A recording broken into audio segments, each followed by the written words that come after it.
Nice, questo appuntamento post caffè di Gol Sicilia live su Instagram via tu per tu è pronto a tornare come ogni lunedì, ragazzi. Oggi saremo in diretta con un allenatore, con Accursio Sclafani, quindi oggi diciamo che sarà un appuntamento ricco di tattica, quindi ragazzi parleremo tanto di allenare, di tutto, i metodi di allenamenti nuovi, match analysis, insomma avremo diverso materiale, diversa carne al fuoco. Sabato un salottino di altissimo livello, ragazzi, eccellenza. Abbiamo già l'adesione del presidente dell'Agragas Giovanni Castronovo e proveremo a invitare anche Canicattì e Paternò, ragazzi. Non vi svelo chi di Canicattì e Paternò, ma probabilmente il salottino di sabato verterà un po' sull'eccellenza.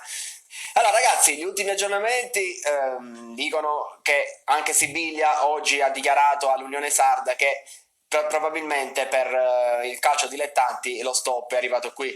Si appella diciamo al buon senso e al fatto che le società non facciano ricorso. Non so quanto sia possibile questo, mi sa che vivremo un'estate molto lunga, però quel che è sicuro è che nei campionati dilettanti molto probabilmente, dico 99%, non si riprenderà a giocare, quindi dalla Serie D in giù è escluso che si ricomincia a giocare. È ancora in bilico la C, anche se Ghirelli proprio ieri sera ai microfoni di Sky ha detto che anche lì è quasi difficile che riprenda. La Serie A sì, come ripresa, la Serie B nel limbo, la Serie C più no che sì.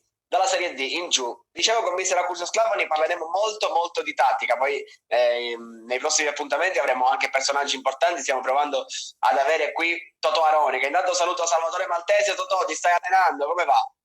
Ma mister, ci hai fatto uno scherzo, diciamo, ci hai fatto aspettare. No, assolutamente. Ero pronto con il PC, ma non mi faceva entrare, quindi ho dovuto prendere il cellulare. Come stai, mister? Bene, grazie, chiedo a te. Tanto grazie per l'invito, buon pomeriggio a te e a tutti quanti ci stanno ascoltando. Mister, stavo dicendo ai nostri telespettatori, aspettando di che Sibiglia ha dichiarato che i campionati dilettantistici probabilmente quasi al 100% non riprenderanno. Tu cosa ne pensi? Secondo me, vedendo quello che succede mi riferisco nei professionisti, penso che sia la soluzione, ahimè, è migliore, perché i rischi sono tanti, soprattutto nei dilettanti, quindi penso che ad oggi questa sia la decisione migliore. Magari più avanti si potrà vedere di poter pianificare meglio e quindi dare più possibilità alle società di potersi organizzare per affrontare un problema che è sinceramente molto delicato. Mister, per chiudere la parentesi diciamo del calcio giocato, ripresa meno, ripresa sì, come agiresti tu nei verdetti a tavolino, cioè di retrocessioni, di promozioni, cosa faresti? Lì il discorso è ampio. Io ho una mia idea, a parte che andrei a valutare soprattutto le qualità delle società, perché adesso è facile parlare, però ci sono state società importanti che hanno impegnato tantissimi soldi, quindi tantissimi sacrifici, ma che hanno ancora la possibilità di poter fare meglio il prossimo anno, quindi a quelle si può dare la possibilità di andare su. Altre società che magari si trovano lì per caso, bisogna andare a vedere se realmente hanno il potenziale per poter mantenere un campionato superiore importante. Quindi andrei a premiare sicuramente la prima, perché vedi il caso della Lega Pro, la Regina e qualche altra squadra, è giusto che si vadano a premiare, così come il Palermo in Serie D. Poi per le altre io andrei prima a vedere il discorso economico delle società, quindi fare delle regole particolari, presentare delle fideiussioni, per questo, per far sì che i giocatori possano avere delle garanzie, perché se apriamo e chiudiamo parentesi, in questo momento ci sono tantissimi, tra virgolette, tesserati che non hanno preso nessun compenso, e magari molte società, come diceva benissimo l'altro giorno nella tua diretta Mariano Cordaro, hanno cavalcato l'onda, quindi non è che non hanno pagato gli ultimi 2 mesi, da marzo ad oggi, da quando che è nato il problema Covid, ma ci sono società che devono dare 5-6 mesi, quindi per promuovere le società ad andare su bisogna avere i quadri a posto, bisogna avere tutto in regola, e allora è giusto che poi ognuno abbia la possibilità di andare su. No, ma proprio oggi mi è arrivata una chiamata che mi informavano, che lo sapevamo già, però dico ci è arrivata una chiamata ufficiale che c'è una società di Serie D siciliana di cui non faccio il nome, però è ferma a novembre quei pagamenti, quindi diciamo non si parla neanche di gennaio, cioè si parla proprio Quindi di novembre. A proposito, mister, di qualità, che tu dicevi società di qualità, diciamo che in Sicilia queste società sane di qualità si contano, non dico nelle dita di una mano, ma quasi, sono mosche bianche ormai. Sì, io personalmente ho una mia idea nei dilettanti e penso che non me ne vogliano, però dire quello che uno pensa. Io penso che il 70% delle società non sono nelle condizioni di poter fare un campionato, dei campionati importanti o quantomeno rispettare gli impegni presi, perché poi ti ripeto, nei dilettanti purtroppo si parla di rimborso spese, ma non è così, perché io conosco tante persone che in D guadagnano abbastanza, vivono di quello, quindi portano avanti la famiglia, però magari a livello di tutela, tra virgolette, non sono granché tutelati. E quindi ci sono difficoltà, bisogna in questo momento di grande difficoltà che è arrivata così con la situazione inaspettata del Covid, adesso bisogna veramente guardare bene e fare un'attenta analisi delle società che possono fare calcio, anche nei dilettanti, non dare la possibilità a chi che sia che parte e poi dopo un mese, 2 mesi lascia i giocatori senza lavoro e quindi fare le cose per bene. Personalmente penso che il 70% non è nelle condizioni di poter completare. Mister, per te che diciamo hai anche un ruolo nel calcio professionistico e poi ci arriveremo e ne parleremo dopo, però dico, per te che diciamo ti dividi tra calcio professionistico e calcio dilettantistico, ti sei un po' pentito di aver accettato in passato una panchina di eccellenza o comunque saresti pronto a risposare un progetto? Purché No, pentito no, perché tu sai benissimo che qualsiasi cosa ti lascia un'esperienza, alla fine sono sempre esperienze positive che ti consentono di migliorare. È normale che ho trovato tantissime difficoltà, perché partiamo da un presupposto che io sono nato dilettante, ma con la mentalità sempre da professionista, pur lavorare nei dilettanti. Quando poi ho avuto la fortuna di andare su nei professionisti, non ho pagato dazio perché mentalmente ero predisposto. Quindi ritrovandomi di nuovo a lavorare in eccellenza, ho visto le difficoltà perché ho voluto portare, e la mia non è presunzione, non mi permetterei mai, non è il mio modo di essere presuntuoso, però è una constatazione. Ho potuto constatare che lavorando nei professionisti, ti faccio un esempio, se tu parliamo di match analysis, cerchi di coinvolgere il giocatore e al contrario è lui che viene a chiamarti per dirti fammi vedere questo lavoro, fammi vedere gli avversari, fammi scegliere gli avversari. Ho cercato di portare questo nei dilettanti e in eccellenza, non tutte le eccellenze, perché ci sono eccellenze importanti dove tu magari piazze come San Cataldo, Canicattì, la stessa Agregas, qualche altra ti può permettere di trovare gente. Magari trovi giocatori che sono molto presuntuosi e quindi vedono il tuo essere così professionale come un qualcosa di negativo. Quindi se c'è qualcosa che mi fa stare male andare a lavorare nei dilettanti è proprio questo, e quindi penso, momentaneamente sono convinto che se c'è un'occasione importante, una piazza importante, allora la prendo in considerazione, altrimenti sto lavorando per raggiungere di nuovo i professionisti. Vedo che si è collegato anche Vittorio Stranese, il DS del Paternò. A proposito di Paternò, che è una diciamo delle piazze più solide in questo momento, visto che Mazzamuto ha comunque costruito una squadra di valore, non intendo soltanto come giocatori, ma proprio come organizzazione societaria. Stavo dicendo, a proposito di un DS competente qual è Vittorio Stranese, accanto a Vittorio Stranese, diciamo, altri DS di altre società non è che abbiano proprio le competenze e la certificazione che può avere uno come Vittorio Stranese. Cioè, sbaglio o c'è proprio mancanza di competenze, mancanza di certificazione, mancanza di studio da parte di tanti direttori nel calcio. Appunto, vieni incontro a quelle che sono le mie idee, il direttore Stranese, così come può essere Giovanni Martello, come può essere Totò Catania, come può essere Umberto Calaiò. Ti sto nominando persone che sono qualificate, che sanno svolgere il proprio lavoro nel migliore dei modi e che sanno fare del professionismo pur trovandosi nei dilettanti. Allora, quando tu hai a che fare con questa gente, allora tutto nasce in maniera diversa, puoi progettare in maniera diversa e puoi provare a raggiungere dei progetti importanti. Viceversa, quando nelle società, con tutto il rispetto, il fruttivendolo di turno, che è un lavoro dignitosissimo che io apprezzo, stimo e ammiro, però diventa direttore sportivo perché si mette lui la qualifica, allora capisci che ci sono delle difficoltà, quindi tutta la vita stranese e tutti quelli come lui. No, ma giusto per chiudere, cioè, nel senso, nel calcio professionistico certe volte si preferisce qualcuno che magari porta lo sponsor, tra virgolette, sia anche allenatore che sia direttore, lo sto dicendo io senza problemi perché oggi stiamo andando così schietti e sinceri, piuttosto che magari uno che ha le competenze. Cioè, questo secondo me è uno dei mali del calcio siciliano. Non so se sei d'accordo con me, lo diciamo noi di Gol Sicilia perché noi amiamo il calcio siciliano. Ma sono d'accordissimo, ma poi alla fine tutto viene a galla, perché tu puoi avere, tra virgolette, le raccomandazioni, puoi avere lo sponsor, e purtroppo l'hai detto tu, ma lo pensiamo tutti, quindi è giusto dirlo, ci sono in qualsiasi settore, mi riferisco ai direttori sportivi così come agli allenatori, ma alla fine poi tutto viene a galla perché il campo è quello che parla, quindi puoi essere raccomandato quando vuoi, ma se c'è una persona capace che capisce se ne accorge subito, e ancora prima di lui o di loro se ne accorgono i giocatori. I giocatori basta 30 secondi per capire se un tecnico è preparato o no, se è stato segnalato, se è stato portato lì solo perché doveva andare lì, ma poi ti ripeto, il campo è la risposta a tutto, quindi bisogna solo lavorare, continuare a lavorare con fiducia, con passione, che è quella che fa la differenza. Poi alla fine sono convinto che, come nella vita, anche nel calcio, chi semina prima o poi raccoglie. A proposito di questa cosa, lasciamo questa parte diciamo un po' in ombra del calcio, parliamo di cose belle, parliamo proprio del mestiere di allenatore. Io parlavo recentemente con Infantino, con Mister Boncore, tutte e due mi dicevano una cosa che tu hai detto anche adesso, cioè che ai primi allenamenti ai giocatori ti devi dimostrare credibile. Ecco, com'è che un allenatore si dimostra credibile? Vabbè, Infantino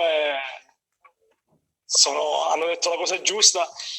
Dimostri di essere credibile quando sei te stesso, quando prima di tutto fai capire che davanti a qualsiasi cosa c'è l'uomo, c'è una persona corretta, onesta, per bene, che ha tanta passione, tanta ambizione, e poi devi essere in grado di dimostrare con i fatti in campo quello che dici, perché adesso è facile scopiazzare su internet, prendere una programmazione, fare un allenamento settimanale, magari portarsi il drone o chissà che cosa, ma poi alla fine la sostanza è quella che conta. Quindi per essere credibile il giocatore tu devi sapere fare e sapere far fare. Quando tutte e tre queste componenti il giocatore li riconosce, allora capisce che realmente ha di fronte una persona che gli può dare tanto, e quindi se è intelligente sposa il tuo progetto e ti viene dietro. Quindi secondo me la conoscenza, il sapere e il saper trasmettere è fondamentale. Mister, intanto ti fa una domanda il presidente dell'Agragas, Giovanni Castronovo. Presidente, poco fa abbiamo anticipato che sarai ospite sabato nel nostro salottino. Ti chiede qual è stata la squadra che sotto il profilo del gioco hai apprezzato di più nel girone A dell'eccellenza? Cioè, mi immagino che si parli di quest'anno. Intanto saluto il presidente, lo ringrazio per la domanda e per l'attenzione.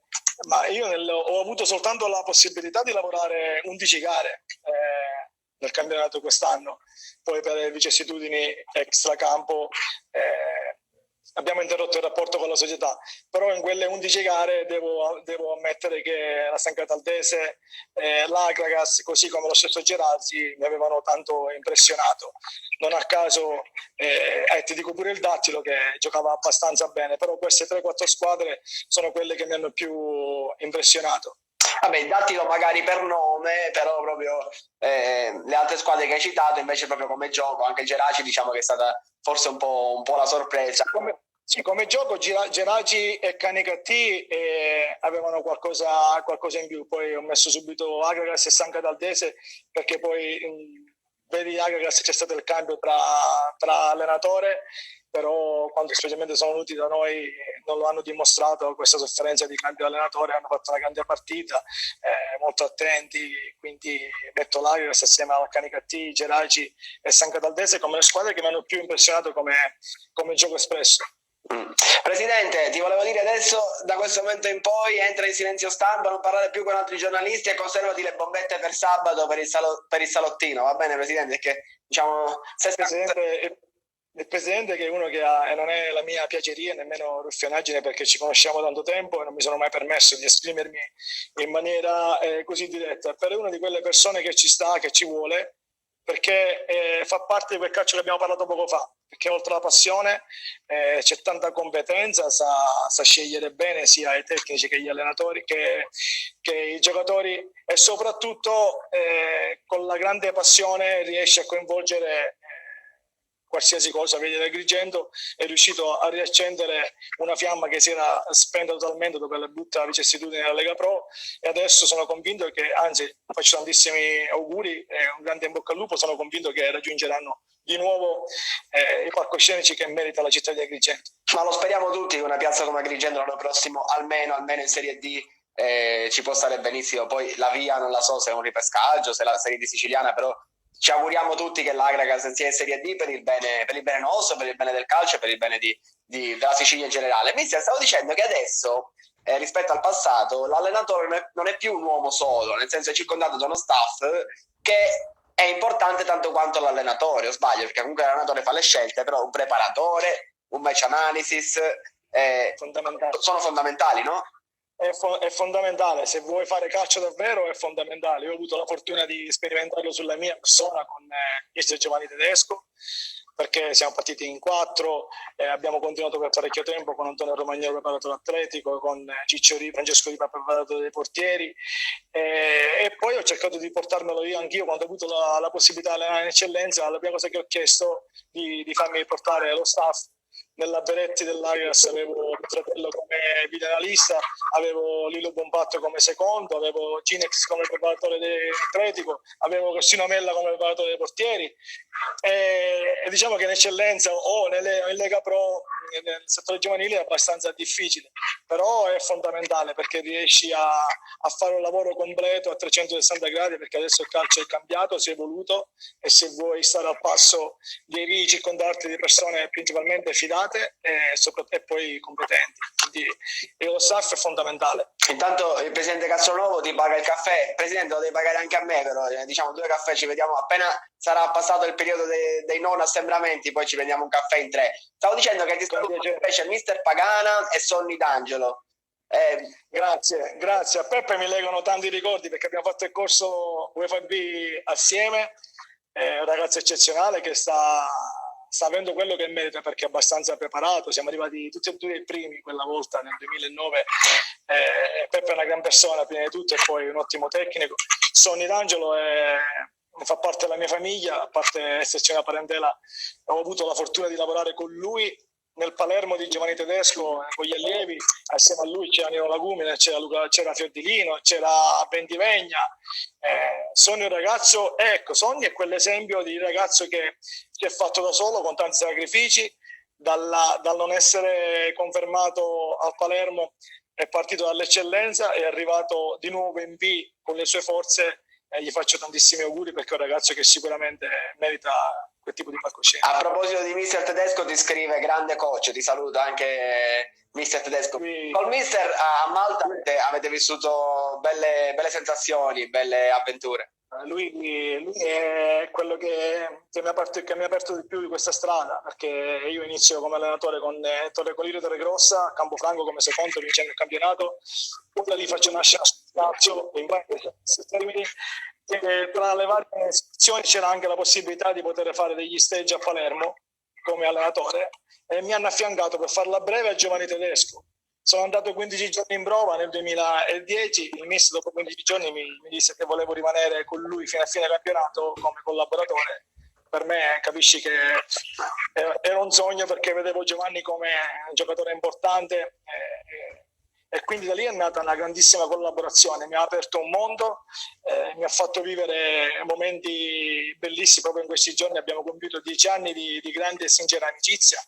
Adesso abbiamo lavorato 6 anni assieme, non lavoriamo più da 2 o 3 anni perché ci sono state difficoltà per andare a Malta, ma siamo sempre in contatto. Un ottimo tecnico, mi ha aperto un mondo, mi ha fatto vivere il sogno dei professionisti, e lo ringrazio pubblicamente. Mi ha insegnato tanto, e non è mia è modo di sviolinare il mister, ma è una persona che si è preparato adesso, ha fatto tantissima gavetta, come ci sono tanti tecnici che escono dalla Serie A, finiscono di giocare e gli danno subito una prima squadra, una primavera. Lui invece ha voluto partire dall'estero, ha fatto anni importanti, perché Malta è una Premier League, sì, paragonabile alla Lega Pro, ma le prime squadre sono di prima fascia, quindi di Serie B. Andare a vincere, a fare preliminari una, due, tre volte, superare più volte il secondo turno, non è roba da tutti. Quindi Giovanni è molto preparato e secondo me è pronto per avere l'occasione di una piazza importante, perché ripeto, lui è l'allenatore, lui è l'uomo, lui è una persona per bene, lui è un tecnico che rispetto a tanti riesce a leggere 2 o 3 secondi prima la situazione di gioco, che nel calcio sono tanti, però ha avuto l'intelligenza di coadiuvarsi pure di persone che gli danno passione, gli danno professionalità, che studiano. Io grazie a lui ho scoperto, se vado di fretta, vado di continuo, mi blocchi. No, tranquillo, è un piacere. Di calcio non mi fermo più. E grazie a lui che ho avuto la possibilità di scoprire il mondo della match analysis, perché eravamo nella settimana precedente alla partita contro il West Ham, dovevamo andare a Londra, e allora né io né lui eravamo degli analisti preparati e studiavamo all'antica, quindi con il videoregistratore abbiamo fatto veramente 12, 13, 14 ore di fila a studiare il West Ham, tirare il nastro indietro e ripartire, tirare il nastro indietro e ripartire, e da allora ho capito che era importante fare degli studi. Ho cercato il meglio e secondo me Gianvito Piglionica è uno dei migliori, è un tecnico professionista, un analista professionista.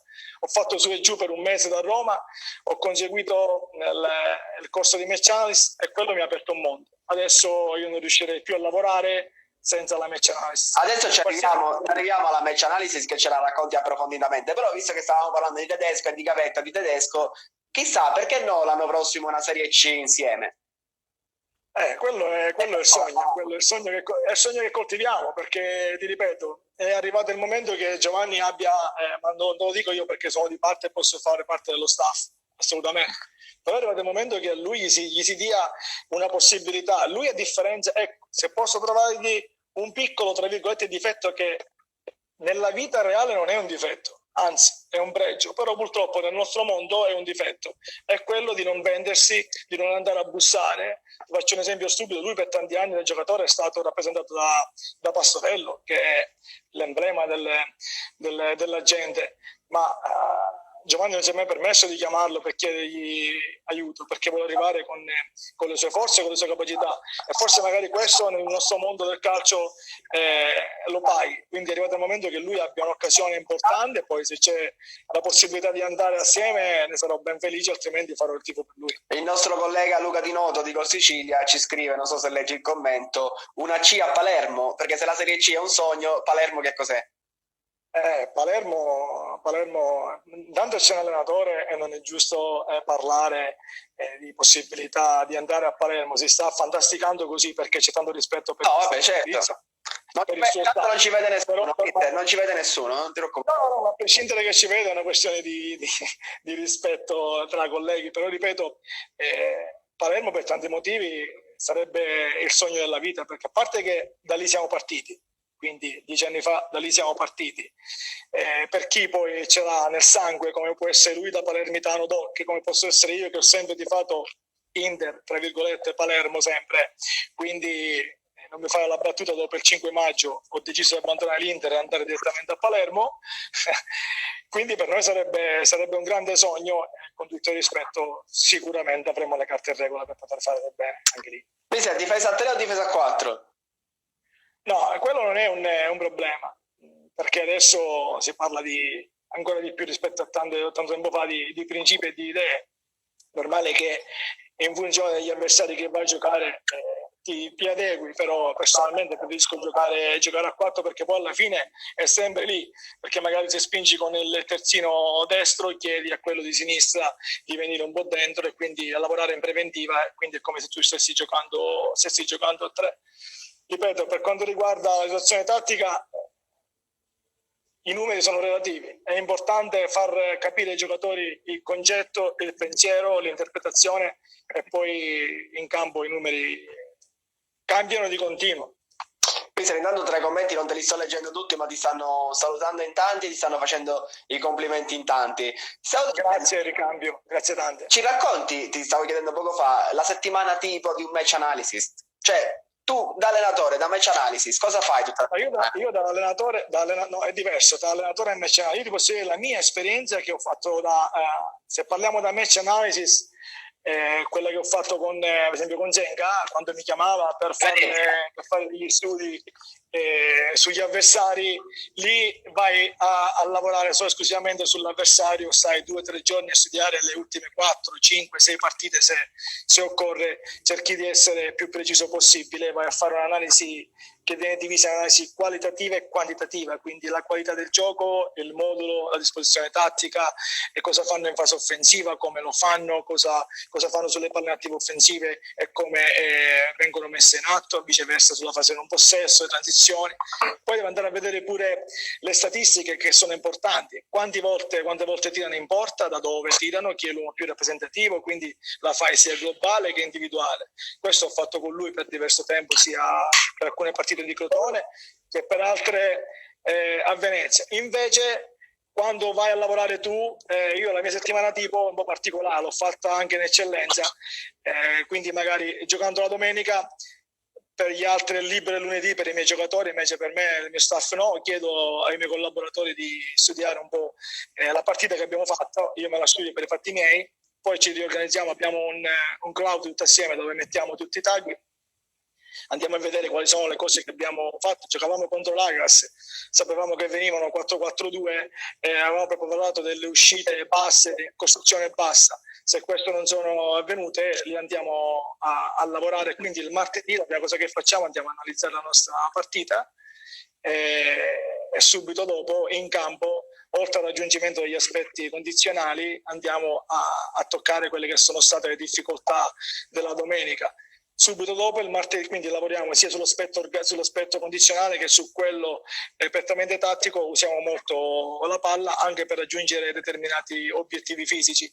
Il martedì sera io vado a studiare già gli avversari, perché il mercoledì voglio fare vedere ai miei giocatori 5 minuti, perché per non di più, devi capire che il giocatore sia professionista che ancora di più dilettante, dopo 10 minuti di video già si scazzano. Anzi sapevo 20 io, visto.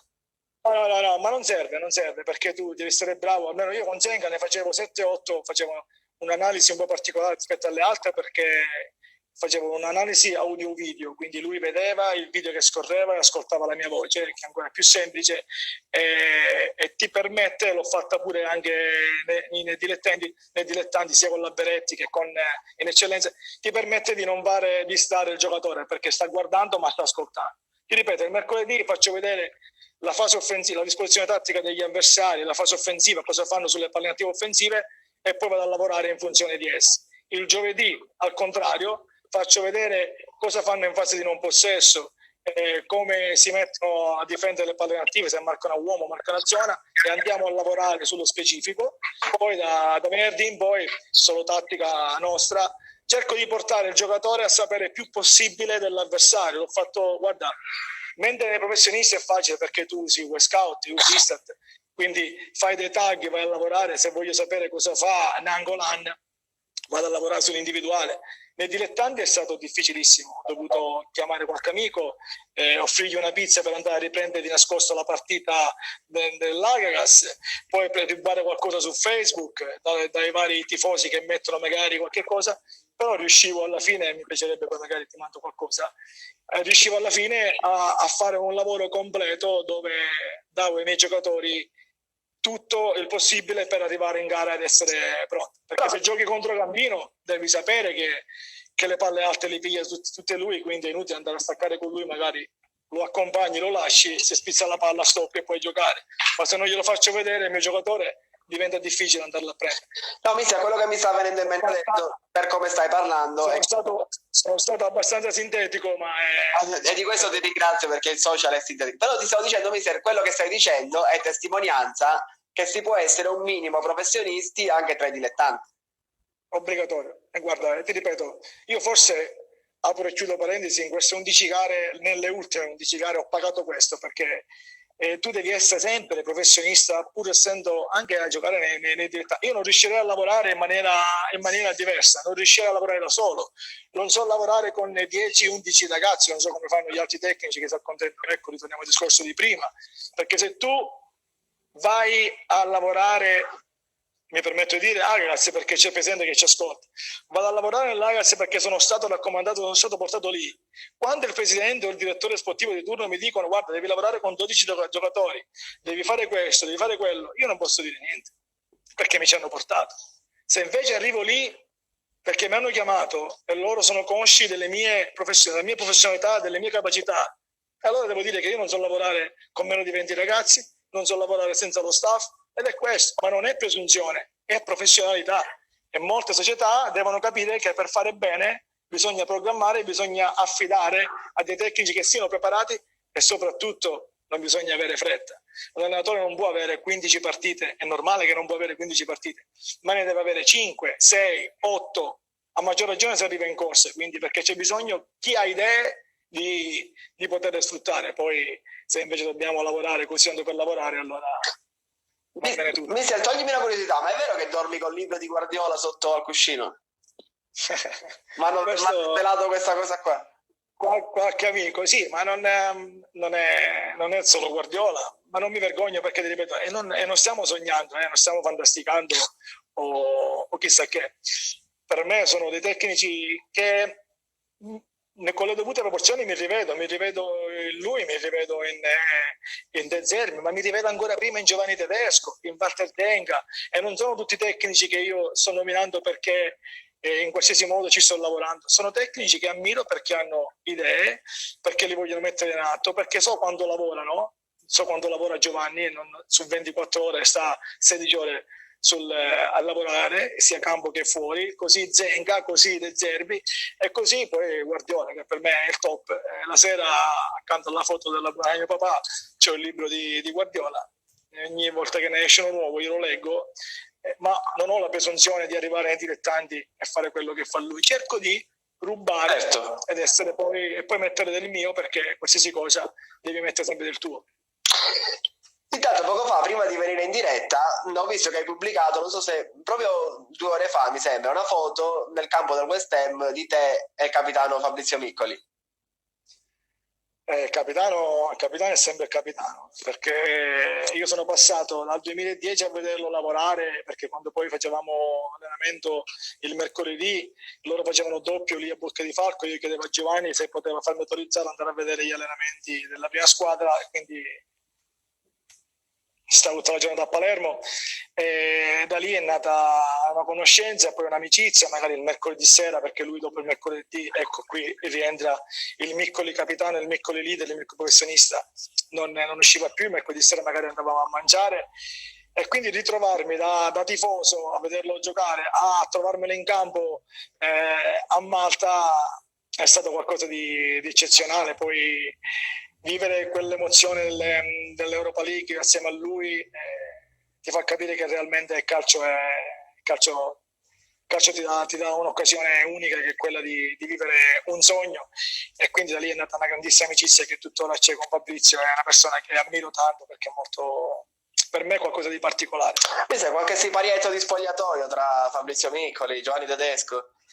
Fabrizio Miccoli, Giovanni Tedesco, la prima volta con Fabrizio, quando è arrivato a Malta, io non sapevo come comportarmi, perché una cosa è ciao Fabrizio, andiamo a cena, o fargli un complimento dopo un allenamento che vedo a Bocca di Falco, una cosa è vederlo in campo, dovevo lavorare, non sapevo come chiamarlo per fargli fare un movimento. Non è che avevo bisogno di dirgli fa diagonale, perché lui forse già 10 anni fa, con il calcio nuovo di adesso, il calcio evoluto, dove è importante che ci sia un giocatore pensante che abbia la capacità di andare a lavorare nello spazio, lui già era avanti 10 anni prima, quindi non dovevo dirgli niente. Però magari quando Giovanni mi diceva lavora la fase offensiva, proviamo 2 o 3 giocate, e arrivava il suo turno, non sapevo come chiamarlo, allora lui una volta si mise d'accordo con lo staff e con Giovanni, io gli dissi Fabrizio, e lui davanti a tutti mi ha detto ehi, guarda che per te sono il signor Miccoli, che io quel giorno davanti a tutta la squadra mi sono mortificato tantissimo, ho abbassato la testa e sono andato negli spogliatoi.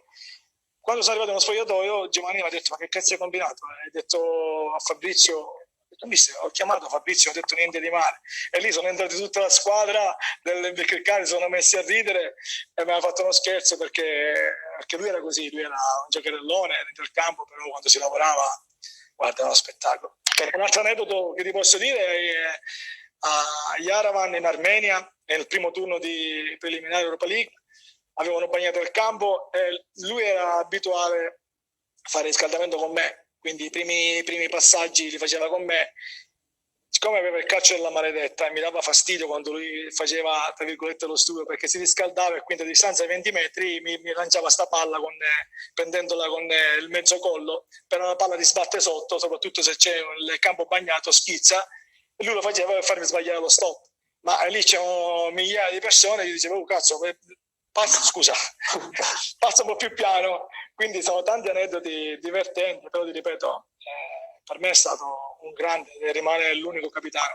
Quindi, tra tutti gli allenatori che hai studiato, visto che per Zenga hai studiato in Serie A, in Serie B, chi è uno giovane, emergente, che dici questo arriverà ad alti livelli? No?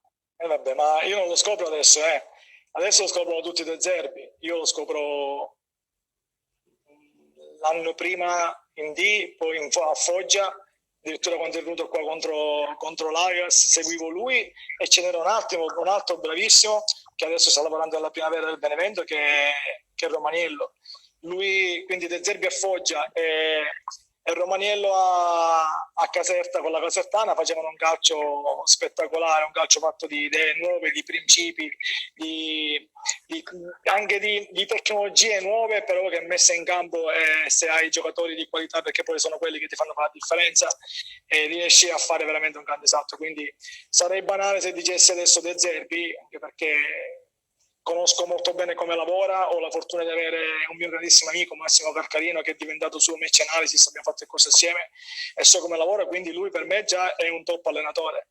Ma poi ce ne sono tanti, parto da Giovanni Tedesco, ti ripeto, ma ti posso nominare Pino Rigoli, ti posso nominare Giacomo Modica, ti posso nominare qualche altro allenatore, Mimmo Toscano. Sono tecnici che seguo e come vedi c'è differenza anche di idea, perché chi fa 1-3-5-2, chi fa 1-3-4-3, chi fa l'1-4-4-3, 1-4-3, quindi i moduli sono relativi, però è tutta gente che mi piace seguirla perché è gente preparata, ripeto, Rigolo è uno di quelli, Giacomo Modica è uno di quelli, e poi anche nei dilettanti ce ne sono tanti bravi, Piero Infantino che è molto bravo, lo stesso Nicola Terranova è abbastanza bravo, ci sono tantissimi tecnici che in questo momento hanno la fortuna di stare su nei professionisti, spero di essere tra questi. Quindi mi incuriosiva il fatto che mettevi come portiere 1-4-3-3. Ma giochiamo in 11, tutti fanno 4-3-3, 3-5-2, invece per me è fondamentale l'1-3-5-2, l'1-4-3. Io nella Beretti avevo un ragazzo che giocava benissimo con i piedi, sono stati tutti eccezionali, quindi del primo anno del 2016 all'ultimo giocatore del 2018 per me sono stati ragazzi eccezionali. Avevo un ragazzino a Mella che con i piedi era bravissimo, poi ha fatto pure l'esordio nei professionisti, ha fatto pure la Serie D, Cereale, Messina. E per me era fondamentale, così come era Justin Haber a Malta. È fondamentale, mettere l'uno davanti è fondamentale, perché adesso non è soltanto il portiere, è un uomo di movimento che ha la possibilità, a differenza degli altri 10 giocatori, di parare pure con le mani, quindi secondo me è avvantaggiato. Mister, ho le ultime due domande. Uno, se c'è qualche giocatore che gioca adesso tra Eccellenza e Serie D in Sicilia che ti piacerebbe allenare? Anche più di uno? Vabbè, ce ne sono parecchi. Mi piacciono gli uomini, prima di tutto, che hanno le qualità umane per poter giocare a calcio, e poi non so, ce ne sono tantissimi. Con tutti quelli che ho allenato sono molto molto molto contenti. Mi piace il Vito Lupo del Canicattì, come il Cannavo del Convitto dell'Icata. Ci sono tantissimi giocatori, non voglio fare un torto a qualcuno, ma ti ripeto, nei dilettanti ci sono giocatori che meritano veramente di stare nei professionisti. Tanto dimmi se ti piace questa difesa, che abbiamo 3 difensori, almeno di quelli che ho visto, che sono online: Alfio Chiavaro, Angelo D'Angelo e Salvatore Maltese. Diciamo che non passano neanche la mosca con questa difesa. Mamma mia, lì c'è tanta roba. Ecco, quelli sono tutti e tre uomini che possono andare nei professionisti e giocare tranquillamente nei professionisti. Uno, perché rispecchiano l'identikit che tu hai detto. Se stanno facendo bene da diversi anni, se trovano sempre squadra è perché sono dei professionisti prima di tutto, ma poi sanno giocare a calcio. Per un allenatore, quando hai 3 difensori del genere, è bello perché sono 3 centrocampisti di movimento alla fine. Alfio ci scrive che possiamo andare in guerra con questa difesa, sono d'accordo. Allora, Alfio è tanta roba. Tocchiamo un punto che secondo me ti infervora. Capitolo giovani, capitolo under. Tu cosa faresti? Li leveresti, ne aggiungeresti? Lì io li metterei nei professionisti obbligatori. Addirittura 2, non più di 2, ma che devono avere, perché ma non devi dare la possibilità a un ragazzo a 18 anni che deve giocare per forza, che deve stare under. No, lì non lo vai a valorizzare, perché a 18 anni o sei carne, o sei giocatore, sei giocatore. Se devi fare veramente una cosa del genere, allora devi mettere un ragazzino che abbia 15 anni, che ne abbia 16, non più di lì. In Serie D ne metti 2 che hanno 16 anni, e allora magari gli puoi dare a loro la possibilità di fare un campionato importante in D e fare il salto. Ma se ne devono giocare 4, 5 e poi 3 di questi 4, 5 hanno già 20 anni, non devono giocare perché c'è la legge, c'è la regola, devono giocare perché meritano di giocare a calcio. Quindi mi trovo un po' non tanto d'accordo sulle regole degli under. Se è un beneficio per la società, quindi valorizza il giovane, ed ecco che lì torniamo indietro, andare a lavorare sui settori giovanili, quindi far crescere i giovani, e allora bene. Ma se dobbiamo dare soltanto la possibilità a un ragazzo che ha 20 anni di giocare per forza perché è un under, allora no, non ci sto, non mi piace. Mister, ti avevo detto che era l'ultima, però il bello della diretta mi viene in mente una cosa. Possiamo stare, tanto devo solo allenare di mio figlio e basta. No, dico, mi viene in mente una cosa che mi dicevano diversi ospiti che ho avuto in queste settimane, Castorina, Boncore, in tanti comunque me lo dicevano, adesso non mi ricordo tutti, però che se dovesse essere approvata una Serie D siciliana, questo leverebbe spazio e visibilità proprio ai giovani, e non solo ai giovani, ma anche agli addetti allenatori, dirigenti, cioè proprio visibilità a livello nazionale ai siciliani, mettiamola così. Perché scusa, non ho capito la domanda. Allora, se dovessero approvare una Serie D tutta siciliana, sei d'accordo col fatto che questo leverebbe visibilità sia ai giocatori sia agli allenatori che ai dirigenti? Ma tutta siciliana è una Serie D. Dove sono le società che possono fare un campionato di Serie D? Quante sono? Dimmelo tu. È lì il problema, Vabbè, se cerchiamo le troviamo, però proprio io ero d'accordo con loro, con il fatto che loro dicevano che non diciamo uscendo dallo stretto si perde di visibilità, perché già siamo lontani dal calcio che conta, figurati quello dallo stretto.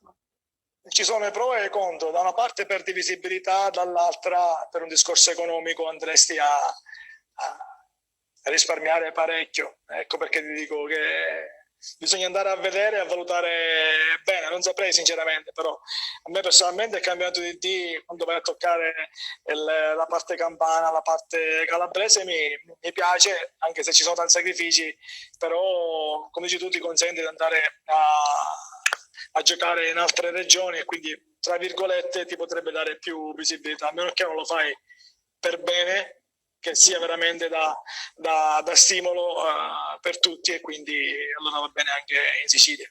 Però bisogna andare a vedere la società. Chiaro. Mi viene in mente una cosa che mi stavo scordando. Mi sa che non la finiamo più questa diretta oggi. No, possiamo stare tanto. Il direttore Livigno oggi mi chiedeva se sei d'accordo con le 5 sostituzioni. Sono tante. Non è che non sono tante, ti danno la possibilità di stravolgere ancora di più una gara sotto l'aspetto tattico, ti danno di stravolgere ancora di più una gara. Non sono tanti secondo me, perché se sei bravo e trovi, ripeto, giocatori intelligenti che capiscono che possono essere importanti entrando in gara a partita in corsa, e allora possono essere veramente importanti, perché hai 5 cambi e quando vai a cambiare 2 uomini in mezzo al campo e 3 lì davanti, perché hai letto la prima frazione di gara, hai visto che magari i difensori avversari sono un po' lenti, sono stanchi, tu inizialmente avevi schierato un attaccante più statico, quindi magari cerchi di avere la possibilità di buttare dentro un attaccante di movimento che possa attaccare più la profondità, capisci che va a stravolgere anche l'aspetto tattico, quindi ben venga, per me è una soluzione importante.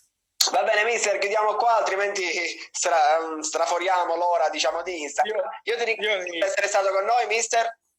Ti ringrazio tanto, grazie a te, vi seguo perché siete, come ti ho detto l'altra volta in privato, te lo dico pubblicamente, siete veramente, secondo me, l'unica e sola che parla realmente di calcio vero, quindi vi faccio i complimenti, vi ringrazio e ringrazio tutte le persone che hanno seguito e che mi hanno salutato e che hanno fatto attestati di stima e di apprezzamento, li ringrazio veramente. Teniamo duro, mi raccomando, abbiamo fiducia e poi ti lascio con un pensiero. I sogni sono belli, quindi coltiviamoli e crediamoci fino alla fine. Ciao e grazie. Ciao mister, ci crediamo tutti, noi siamo quelli che siamo perché amiamo il calcio siciliano e amiamo i protagonisti del calcio siciliano. Allora, ragazzi, vi ringrazio tutti, ci avete seguiti in tantissimi oggi, grazie a tutti, ci vediamo giovedì puntuali con gli A Tu per Tu Instagram. Ragazzi, un altro personaggio da applausi, quindi ragazzi ci vediamo a tutti giovedì, saluto di nuovo il mister, saluto tutti. Giovedì nuovo appuntamento su Instagram per gli aggiornamenti, invece 24 ore su 24 nel nostro sito. Ciao ragazzi, ciao mister! Ciao, grazie a te, ciao, buona serata.